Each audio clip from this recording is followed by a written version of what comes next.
நீங்கள் நல்லா இருப்பீங்க. ஒரு ஒரு பெரியவர் ஒரு சிறியவனிடம் கேட்கிறார். ஒரு ஒரு பெரிய கோடை போட்டு, இந்த கோட்டை அழிக்கக்கூடாது, நீ இந்த கோட்டை நீ சின்னது பண்ணணும் அப்படின்னு சொல்கிறார். அவன் திருவென்று முடிக்கிறான். எப்படிடா கோட்டை அழிக்காமல், நீங்கள் பார்த்துருக்கலாம், கேட்டிருக்கலாம், இந்த கதையை கேட்டிருக்கலாம். ஆனாலும் இதுக்கு சம்மந்தமான ஒரு கதை சொல்லும்போது இதனுடைய விளக்கம் உங்களுக்கு புரியும் என்று நான் சொல்லி கொண்டிருக்கிறேன். ஐயா, எனக்கு தெரியாதுங்க ஐயா, எப்படி இந்த கோட்டை அடிக்காமல் நான் இந்த கோட்டை நான் சின்னது பண்ண முடியும் அப்படின்னு சொல்லும் பொழுது அவர் சொன்னார், இந்த கோட்டுக்கு பக்கத்தில் இதைவிட பெரிய கோடு ஒன்று போடு என்று சொல்லும் பொழுது அவன் பெரிய கோட்டை போட்டான். இந்த கோடு சின்னதாகிவிட்டது. இப்படித்தான் தாவீதுடைய சரித்திரத்தில் பைபிள் தாவீதுடைய சரித்திரத்தில் டேவிட் என்பவர் தான் இஸ்ரவேலின் 2வது ராஜா. ஆனால் அவர் அப்பா காட்டுக்கு அனுப்பிவிட்டார் ஆடுகளை மேய்க்க வேண்டி. ஆனால் அவருக்கு மேலிருந்த எல்லாருமே சவுலுடைய படைகளில் வேலை செய்கிற போர் தளபதிகளாக இருந்தார்கள். அவங்க அப்பா மறந்து விட்டார். ஆனால் அவன் எல்லாரும் பெரிய கோடாக இருந்தார்கள், இவன் சின்ன கோடாக இருந்தான். அப்பா மறந்து விட்டார், அண்ணன் தம்பிகள் மறந்து விட்டார்கள். காரணம், கடைசி பையன்தானே ஆடு மேய்க்கு போயிட்டும் என்று சொல்லிவிட்டார். ஆனால் ஆண்டவர் அவனை விடவில்லை.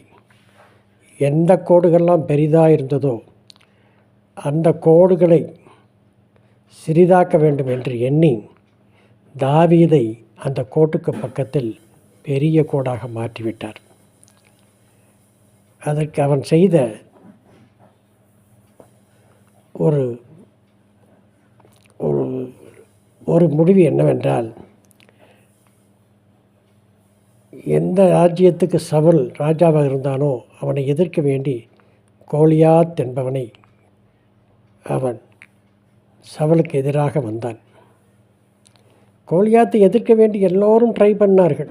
தாவீதோட அண்ணன்மார்கள்லாம் ட்ரை பண்ணார்கள். ஏன், சவுலே ட்ரை பண்ணினான், ஒன்றும் முடியவில்லை. தாவீது வந்தான். தாவீது வந்தவுடன் அவன் சிறியவன், அவனை பெரியவனாக்க வேண்டும் என்று கடவுள் முடிவு செய்தார். உடனடியாக கோலியாத்தை எதிர்க்க வேண்டி இவனுக்கு ஒரு தைரியத்தை கொடுத்தார். எந்த தைரியம்? அவன் வணங்குகிற தெய்வத்தை கோலியாத்து கேவலமாக பேசியவுடன் அவனுக்கு கோபம் வந்தது. எல்லா அண்ணன்மார்களும் பெரிய கோடுகளாக இருந்தார்கள். ஏன், சவுலே பெரிய கோடாக இருந்தான். ஆனால் ஆண்டவர் சொன்னார், இந்த கோட்டுகளை விட உன்னை பெரிய கோடாக மாற்றுவேன், நீதான் அடுத்த இளவரசன், நீதான் அடுத்த ராஜா என்று ஆண்டவர் ஒரு பிளான் செய்தால், ஆண்டவர் ஒருவனை பற்றி திட்டம் செய்தால், அவன் யாராக இருந்தாலும், கீழ்குடியில் பிறந்தவனாக இருந்தாலும், ஏழையாக பிறந்தவனாக இருந்தாலும், அவனை மேலே கொண்டு வர வேண்டும் என்று ஆண்டவர் பிளான் செய்தால் அந்த பிளான் தான் நடக்கும் என்று கூறி தாவீதை பெரிய கோடாக மாற்றினார். தாவீது இஸ்ரவேல் ராஜ்யத்தின் ராஜாவானார். என்னை கேட்டுக்கொண்டிருக்கிற சகோதரனை சகோதரியே, நீங்கள் ஒருவேளை நீங்கள் பெரிய கோடாக, உங்களுக்கு முன்னால் பெரிய கோடாக இருக்கும், நாம் சின்ன கோடாக இருக்கிறோம் என்று நினைத்து விடாதீர்கள். உங்களை தள்ளியவர்கள் முன்பு நாம் சின்ன கோடாக இருக்கிறோம் என்று மனம் வந்து விடாதீர்கள். ஆண்டவரிடம் கேளுங்கள், உன்னை அதைவிட பெரிய கோடாக மாற்றி உன்னை ஆச்சரியத்தில் எல்லாரும் உன்னை மதிக்கும்படியாக செய்வார் என்று கூறி லைக் பண்ணுங்கள், ஷேர் பண்ணுங்கள், சப்ஸ்கிரைப் பண்ணுங்கள். நாளை சந்திப்போமா?